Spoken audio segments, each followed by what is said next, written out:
Hey guys, today you'll learn how to share a TikTok video to Facebook. This is a very simple tutorial, so watch to fully understand. Obviously, the first step is to open your TikTok.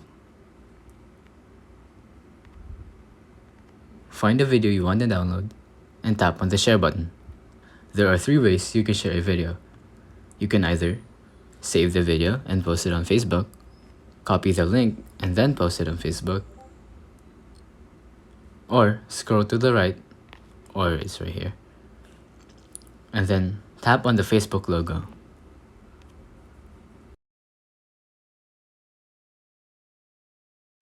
This will take you to the editing menu. You can add your caption or any other thing, and the last step is to post.